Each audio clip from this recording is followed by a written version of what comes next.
In a dimly lit motel room, a slim man in a sharkskin suit stands over a trembling woman. His face is a cold mask as he wraps a wire hanger around his fist. This man made his living by breaking women's bodies and souls. Yet, just a few years later, he would earn his living with nothing but a pen and paper. He was one of America's most ruthless pimps. And then he transformed himself into a celebrated author whose books sold millions. How does someone go from monster to best-selling writer? This is the story of Iceberg Slim, the pimp who turned his pain into prose. Robert Lee Maupin, the man who would become Iceberg Slim, was born in Chicago in 1918. His father abandoned the family early on, leaving Robert's mother to raise him alone. She worked hard as a beautician and managed to give her son a taste of middle-class life, even putting him through some college. But Robert had already felt the pull of the streets. He got himself expelled from Tuskegee Institute for bootlegging liquor to his classmates, preferring the thrill of hustling over the routine of classes. Back home in Milwaukee, his mother begged him to go straight, maybe become a lawyer, anything but a criminal. But pimps strutted into her beauty parlor every day, flashing wads of cash and controlling every room they entered. Young Robert was hypnotized by the easy money and illicit power he saw in those men. Being a black man in 1930s America, he felt the legitimate world offered him few real chances. He wasn't going to be a sports star or famous musician, and he refused to spend his life shining shoes for pennies. To him, pimping looked like a shortcut to everything he wanted: money, respect, and significance in a society that gave him none. At 18, he made the fateful choice to dive headlong into the pimp life. He started calling himself Slim and set out to prove himself on the streets. His first attempt blew up in his face. He convinced a teenage girlfriend, called June in his memoir, to prostitute herself for him. But on her second customer, the man recognized the girl and alerted the police. Slim was arrested and spent a year in prison for statutory rape. It was his first taste of serious consequences, but it didn't scare him off. When he walked out of prison, Robert didn't run back to college or to his mother's waiting arms. He went right back to the streets, more certain than ever that he just needed to be smarter and tougher to succeed. Slim spent the next 20-plus years living the pimp game at full throttle. By his own account, he eventually had over 400 women working for him during his career. He became known for being absolutely unflappable, ice cold under pressure, which, combined with his lanky build, earned him the notorious nickname Iceberg Slim. Iceberg Slim approached pimping like a science. He learned early that mind games were often more effective than fists. He'd probe a new girl's past, find her insecurities and dreams, then use those to bind her to him emotionally. He could be charming and tender when recruiting a woman, making her feel he'd be the caring protector she never had, only to tighten the screws once she was under his control. In Slim's eyes, emotions were weaknesses he couldn't afford. As he later put it, a real pimp has got to know his whores, but not let them know him. He's got to be God all the way.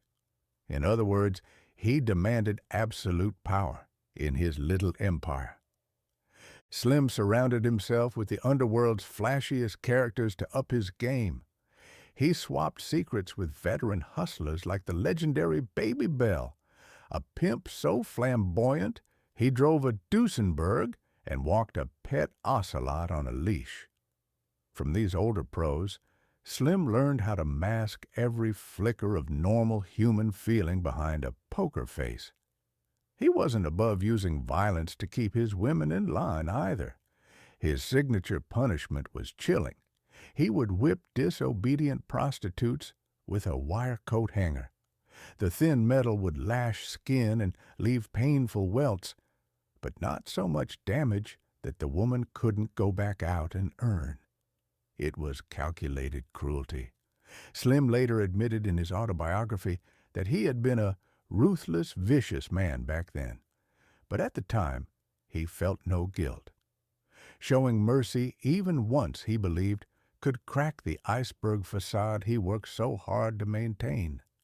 Life as a big-time pimp meant dancing on a razor's edge. Slim constantly had run-ins with the law and with rival criminals. He cycled in and out of jail on various charges, a blackmail scheme here, a burglary accusation there. But prison stints only sharpened his hunger to dominate the streets. Each time he got out, he went right back to the hustle, determined to come out smarter and meaner. By the mid-1950s, Iceberg Slim had money, women, and a feared name on the streets of Chicago. But the fast life was wearing him down. He was in his late 30s now, popping pills and snorting cocaine to keep going, growing increasingly paranoid and cruel as the years passed. Iceberg Slim's reign was nearing its breaking point, even if he refused to see it coming. In 1961, the breaking point finally arrived. Iceberg Slim, 42 years old and feeling the years, was arrested yet again and thrown into Chicago's Cook County Jail. This time, he spent 10 months in solitary confinement, locked in a tiny cell with nothing to do but confront the man he'd become. In that bleak isolation, the swaggering pimp persona began to crumble. He was just Robert Mopan again, middle-aged, exhausted, and forced to reckon with a lifetime of sins. He thought about the years wasted and the damage done, especially to the women who had given him their loyalty and bodies, only to be repaid with pain. He also realized the world outside had changed. Younger, more ruthless hustlers were taking over, and he was simply too tired to keep up. As he later confessed, "I did not want to be teased, tormented, and brutalized by young whores anymore." Iceberg Slim was done. After nearly a quarter-century in the game, Iceberg Slim retired. When he walked out of jail in '61, he left Chicago for Los Angeles, hoping a new city would mean a fresh start. He even shed his old identity, legally adopting the surname Beck, his stepfather's name, as if to bury the alias Iceberg Slim for good. One of the reasons he chose L.A. was personal. His beloved mother was in her final days there, and he wanted to be by her side, perhaps seeking a form of atonement by caring for the woman who had sacrificed so much for him. In California, Robert Beck took on the humblest of jobs, selling insecticide door to door. Imagine the adjustment. One year he was ruling the streets with diamond rings and Cadillacs. The next, he was knocking on strangers' doors asking if they had bugs. It was a blow to his pride, but it kept him on the straight and narrow. Around this time, he met Betty Shue, who became his common-law wife. Betty saw past Robert's hard exterior to the wounded soul beneath. She believed he had more to offer the world than the pain of his past. It was Betty who urged him to do something that would have been unthinkable for Iceberg Slim the pimp, to tell his story, all of it, and in doing so, perhaps redeem himself. So with the same fervor he once devoted to breaking women's wills, Robert Beck now set out to bear his own soul on paper. Writing his life story became Iceberg Slim's new mission, one aimed at saving his soul. Night after night, Robert sat at a typewriter with Betty at his side, dictating his memories as she typed. He poured 2 decades of treachery and trauma onto the page, reliving every con, every beating, every moment of despair. From the start, he vowed to tell the unvarnished truth about pimping, no glamorizing his former life, and no snitching on those who didn't deserve it. In the book's preface, he even warned readers that the account of his brutality would fill many of you with revulsion. But if it could save one young person from the destructive slime of the streets, then the pain of confessing would be worth it. It was both a caution and a plea. Slim openly expressed his remorse for his ghastly life and hoped that by purging himself on paper, he might win respect as a constructive human being, maybe even become a decent example to his children and to the memory of his late mother. In short, this book was his act of contrition. After working through countless drafts and even cutting ties with a would-be collaborator he didn't trust, Robert finally finished the manuscript. In 1967, he managed to get it published by a small Los Angeles outfit called Holloway House. The memoir was titled Pimp, The Story of My Life.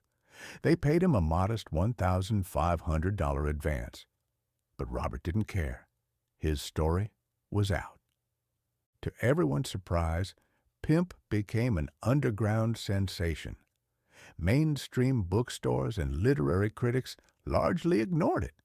But in black communities across America, the book spread like wildfire. You wouldn't find Pimp at the local library, but you might see dog-eared copies being passed around in barbershops, beauty salons, pool halls, and prison yards.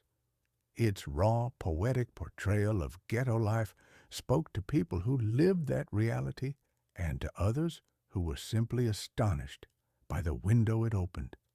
By 1973, just 6 years after its release, Pimp had been reprinted 19 times and sold nearly 2 million copies. The success of Pimp launched Iceberg Slim into a strange new kind of fame. Virtually overnight, he became the godfather of a genre later dubbed urban literature. Gritty, streetwise books by black authors telling stories that polite society had never seen before. Robert Beck, the former Pimp, was now being celebrated for his prose and storytelling. He followed Pimp with several novels and a follow-up autobiography, and even saw one of his books, Trick Baby, adapted into a Hollywood film. He recorded a spoken-word album, performing the passages from his life over a jazz-funk backdrop. In short, Iceberg Slim had reinvented himself as a legitimate artist. For the first time, people were applauding him for something other than fear. It was a triumph and a redemption of sorts, but it also came with complications he never anticipated. Iceberg Slim hoped Pimp would scare readers away from the life he led. It did, but it also struck a nerve in popular culture that took on a life of its own. His vivid portrayal of the pimp underworld soon leapt from page to entertainment.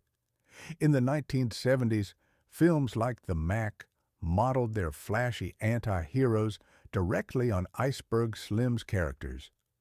And in the rap world, artists from Ice-T to Snoop Dogg built whole personas echoing Iceberg Slim's pimp swagger and streetwise philosophy. The very image Slim had tried to lay bare, the ruthless, street glamorous pimp, was becoming glorified by a new generation. This was the great contradiction of Iceberg Slim's legacy. He had set out to expose the pimp game's ugliest truths, and he did. But in doing so, he inadvertently made the pimp into a folk anti-hero for some. Slim was well aware of this irony. In interviews, he stressed that he was not a man to be idolized. In 1971, he even went on television and admitted point blank that he had been poisoned by the streets, that he'd brutalized and exploited our black queens in his former life. He warned that anyone following in his footsteps was hobbling and crippling the struggle of black people for freedom and dignity. He couldn't have been clearer. Don't be like me. Iceberg Slim wanted his life to be a lesson, not a blueprint. By the late 1980s, Robert Beck's health and finances were in a sorry state.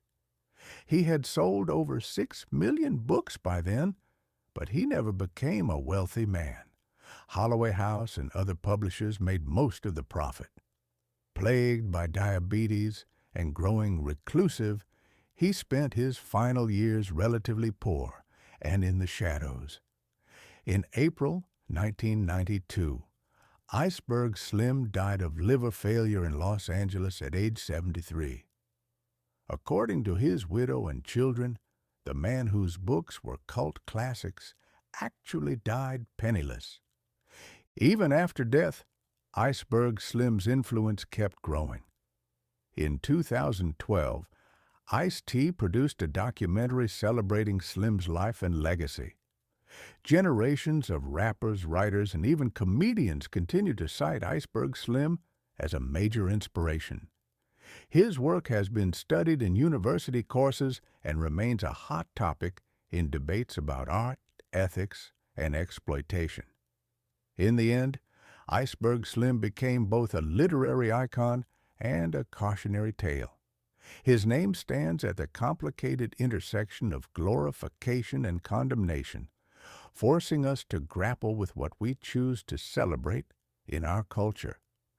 Iceberg Slim's story refuses to fit into a neat, moral box. It's a journey of extreme sin and attempted redemption of a man who sank to the lowest depths and then tried to rise by telling the truth. Can someone who caused so much pain ever truly atone? Iceberg Slim spent the rest of his life trying to, pouring his darkest experiences onto the page in hopes of warning others away from the path he took. Love him or hate him, his transformation from predator to poet remains one of the most electrifying character arcs you'll ever hear. It forces us to confront hard questions about guilt, forgiveness, and the double-edged power of storytelling. Iceberg Slim didn't offer easy answers, but by shining a light on his own darkness, he opened our eyes to a world that society could no longer ignore. He beat women for a living, then became a best-selling author. The name Iceberg Slim still means different things to different people. Cautionary tale, street icon, literary pioneer, villain. Perhaps it's all of the above. His life stands as a testament that people can change, but also a reminder that the past is never simple to escape. In the end, Iceberg Slim turned his pain into prose, and that prose, for better or worse, immortalized him